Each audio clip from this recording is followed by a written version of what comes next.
There we go. I love the bell gong sound that just the bouncing. Like, oh, hi, Bartolomeo, who hasn't had his intro cutscene yet.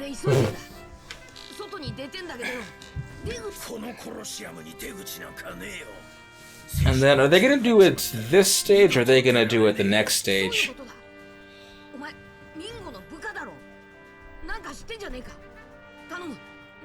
Well, now that dude is on exit out of here. Sadly, we're not done beating up Bellamy. Is he gonna get, like, controlled by Doflamingo? Yes, That figures. but that's not it. It's Bellamy realizes that he knows what he should and shouldn't do, but something his loyalty, he can't betray him. So he has to keep doing what he says, even if it means even though he knows he'll never be officially recognized. Yeah. So he has to go and attempt to fight Luffy, and he knows it's not going to do anything, but he can't. Okay, I guess they're just. Wow. Okay. Gravitas, what is? Yeah, pretty much. Excuse me. Who is this blonde fucker? Cavendish, you need to cut your hair off screen. Sanji, where'd you get the hat? Right? And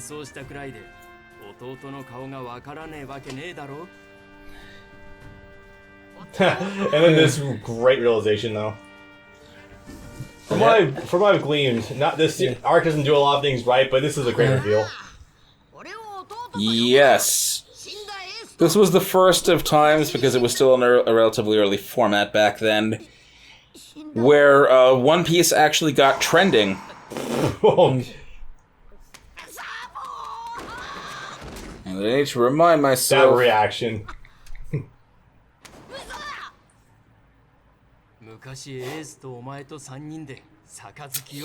Yes, okay.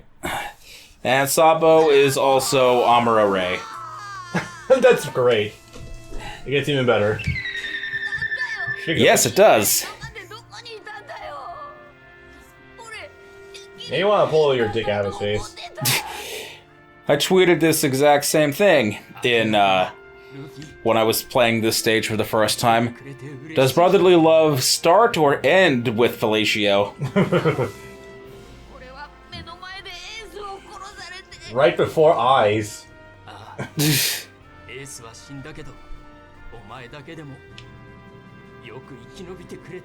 This is an exceptionally well done scene, though, like from front to back. Yeah.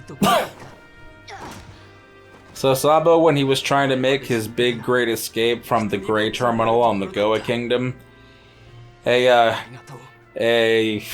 celestial dragon was coming by to visit the island at the exact same time, and they were offended that any other ships were out on the harbor. Oh my god, really? Yeah, so they're like, it's in our way. Sir, that appears to be a child there. It's in our way. Shoot it down. I remember that. Oh god. And then Dragon just appeared out of nowhere, because I guess he was there too and saved him. Ooh. And then he went and trained with Dragon for 10 years. There's a weird training of dads going on around here, I just realized that. Yep. Went and trained him with the revolutionaries for 10 straight years. Then he became the number 2 in the whole army, the Revolutionary Army Chief of Staff, at the tender age of 20. Yep. And then when he saw in the newspaper that Ace died, also when he got hit, he got amnesia and couldn't remember anything about his entire life before that moment. Of course. So he just went on to, out of nowhere, become the second strongest guy in the whole Revolutionary Army. Who's the first strongest still, Dragon? Yeah, because he's the leader. That makes sense. And then when he saw in the paper that Ace had died, that gave him all the triggering flashbacks, and he went fucking nuts, and the shock sent him into a coma. And then he remembered everything about... Rebecca wins that fight. Nice. He remembered everything about his past with Luffy and with Ace. Alright. And that's actually why, before Sabo was revealed, if you ever saw any shots of Whitebeard's grave, you would always see 3 sake cups instead of 2. Yep. Because it means that someone was alive. Someone had to be the one to put it there. And it probably wasn't just Shanks.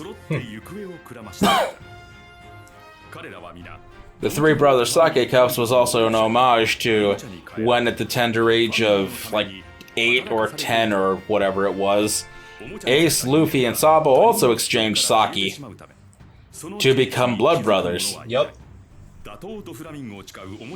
Nice glow. So that's how you know he was alive. That render of Doflamingo was taken directly from 3. Yep. Well, I think most of these are also from 3 directly as well. Yes, but that's from trailers and I think from the special edition box art. Wait.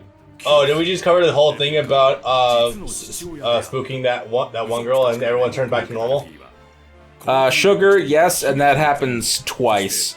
I can understand ignoring it the first time, but they really should have made it into a stage or a mission the second time. Yeah. Because the second time was really important, because the second time she was about to turn Luffy and Law into toys. Oh god. You have costumes with them? Oh, that makes sense, yeah. Time to put some levels on him. Yeah, go for it. You kinda have to. Yeah. Time for more of this, if he doesn't speed through it. So after a rather arduous process, once again, of getting a character maxed out, hey, we have a maxed out Sabo. Awesome. Alright. Yeah, this is what I'm really on. That's there because Sabo is the character you get that skill from. Cool.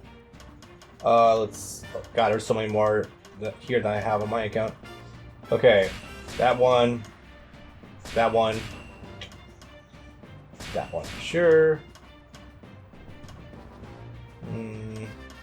Yes, and one of the grinding ones. I guess probably the moneybags one. Eh. I know it doesn't really matter. I can find it. Sure, whatever. Okay, getting into it. Your specials. The default ones you get aren't too bad. Yeah, but you got like 7 more Yeah, now. yeah, I know. Oops. You're not gonna put any on? Nah, I'll keep it straight for right now. Oh yes, and this fun part. I had a thought. Yeah, most people do. Most people do, yes indeed. The whole thing about the turning people into toys thing also erases other people's memory of you, which is 5 layers of spooky I don't want to contemplate, because that is just some straight up body snatcher shit right there. It's also just like in Bleach the movie, Fade to Black, Call Your Name. Yep. Where the Hollow with the Scythe-tail's ability, somehow, in addition to possessing people, was to make them completely erase everyone around you's memory of you. Yep. You know, one really cool... This is probably like the most unique shit you actually get out of Iron Hockey too. The fact that he actually made a whole fighting style around just fighting bare-fisted hockey. And then it goes completely ignored forever now that he has the fruit and his signature pipe from when he was a child. Oh yeah, devil fruits taste bad, by the way. They're gross. You don't learn that until Ennie's lobby. He's not really flying here, guys. It's just a visual of the game. He does jump really fucking high, though. You telling me Jotaro can't fly?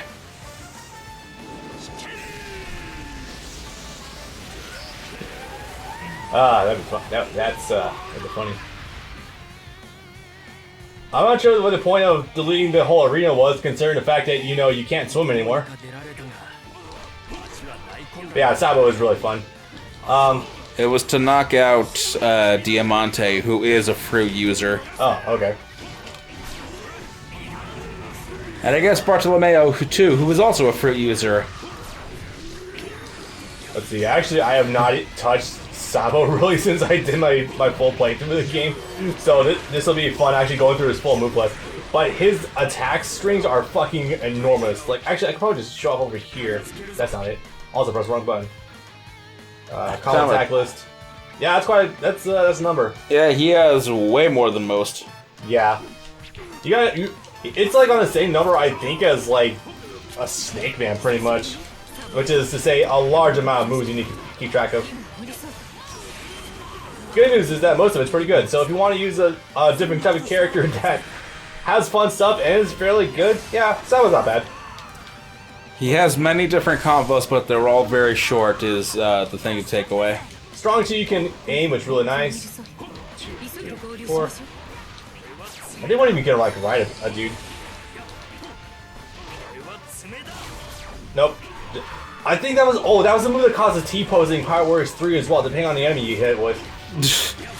Like, I got to work with Virgo, but I never did like go back and actually try to recreate it. Beautiful. That said, though, might be able to get with some other characters, maybe. Probably. Let's see here. Also, the long-ass combo strings does make it really easy to just crash through guards. Yes. For the record, none of this is really happening as far as I'm aware. Like, I don't think there's some giant raid of the city that Sabo partakes in or something.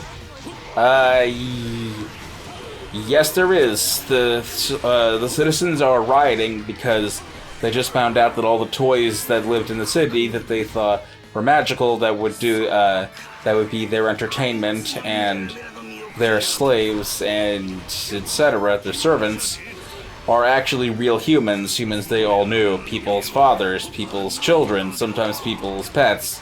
There's one real funny scene where, as they're turning back to normal, where some animal toys turn back into actual animals. Some of them turn back into a tiger and turn into a bear and start mauling the guy that was whipping them. Nice. So, you know, the citizens are pretty pissed that they found out that, wait, first of all, my husband isn't dead, but also that I had a husband. Essentially. And that this was done to my husband as well. Let's see here. Also gonna say this straight up. In my opinion, Sabo and Ace are like the two worst enemies to fight in this game. Really? Yeah.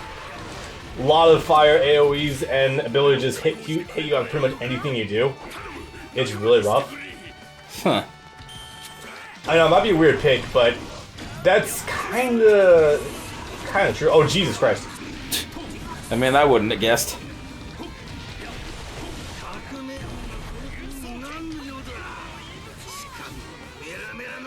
Is there a leader available here? Yes, there is. Okay, cool. If you said worst playable, I might have believed you, actually, because I've heard that apparently Ace actually really sucks as a playable this time around. What? Where'd you hear that from? YouTube. Okay. He's fine, but I don't know if I'd say worst. I mean, frankly, it seems like there's a bunch of characters you probably say is the worst. There's a lot of them vying for the bottom. Some of it. Robin's not great to use in this game. No. That well, makes me sad. That's the sad thing too, is that she really never has been in any of them.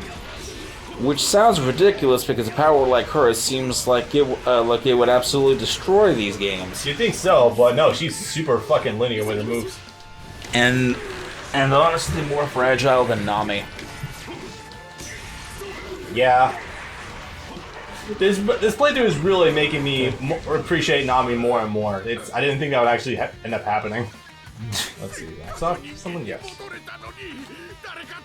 Okay, I gotta give them both the ass kicking. Got it. Well, when you got two guys on either side saying that Nami is the better, perspective is a beautiful thing. And as we said last time, Robin just hasn't had the time to shine that Nami has. Nope. Yeah, she's essentially now a watered down version of like some of the tropes that people like about her, but Nami has actually kind of steadily grown as a character. Oh, by the way, heads up, Sabo becomes a speed character when he's under burst, so that's pretty good. That's weird, but we'll roll with it. Yeah, I don't get it either. You'd think he'd become like a technique type or a power type, but no. No, actually, I would expect him to become a power type, yeah.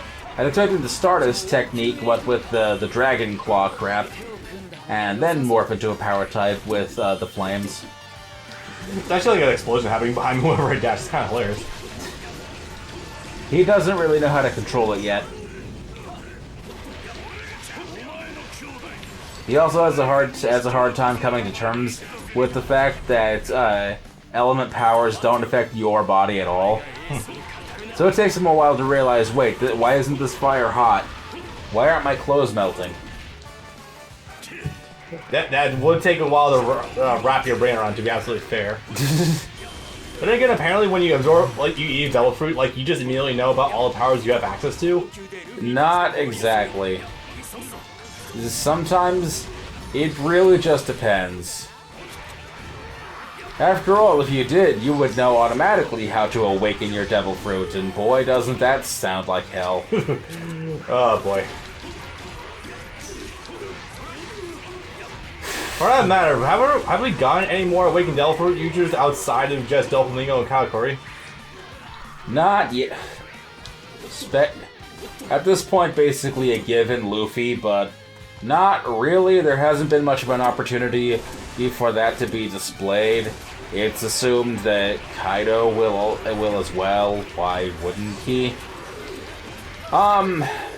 It's not something they're rolling with too much or relying on.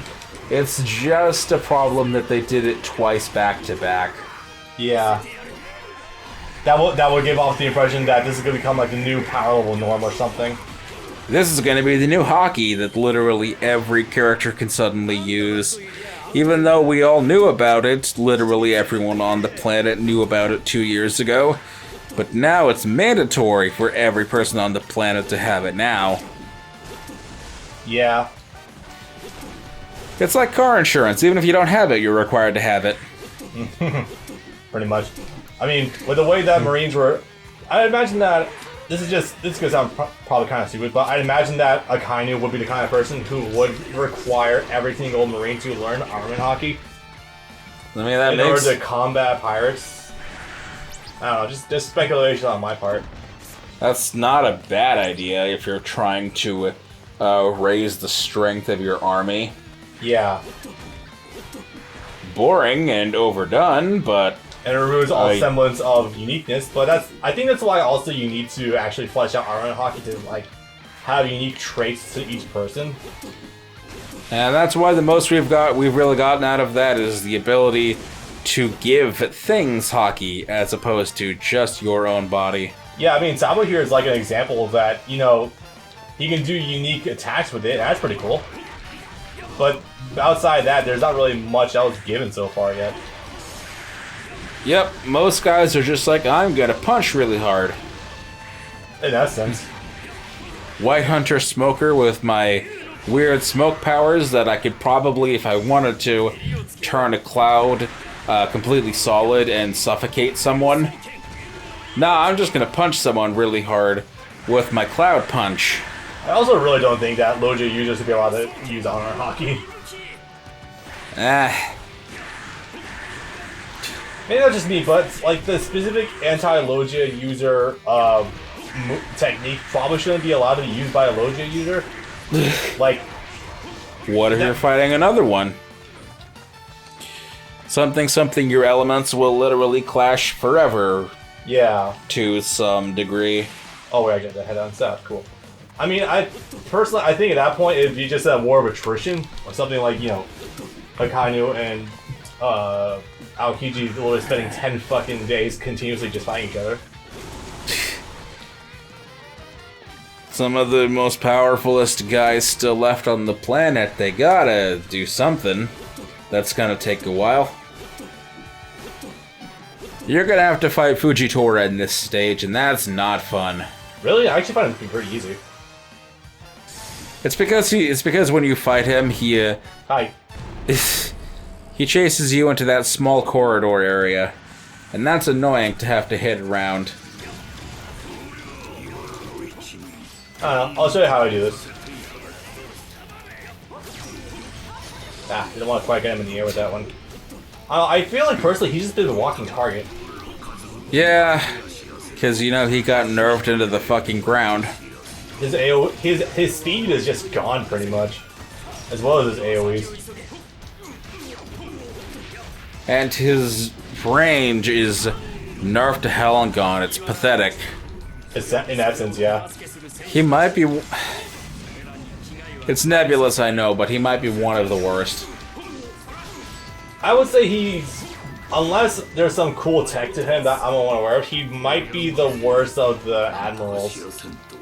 Under that, yeah, that's true. Because Aokiji, like, no, Kizaru still has like some speed elements, but he's lost a lot of his like dumb shit. Of course, Akainu is really good. Oh, gravity well, okay. Oh, it's there. Hi. Rock, okay. There you go. Let's see, that was the 3rd level, so... Oh, we got one more to go, I think. Do we? That would have been... That's the 3rd level of Dressrosa. There's a total of 5, so... Oh, okay. I was thinking there was 2 levels to Sabaody. I was getting confused with the prior ones before. So yeah, there's one more rotation. Yep. This music's neat. Goodbye. I forgot that Fujitora has like his own unique music. It's kind of cool.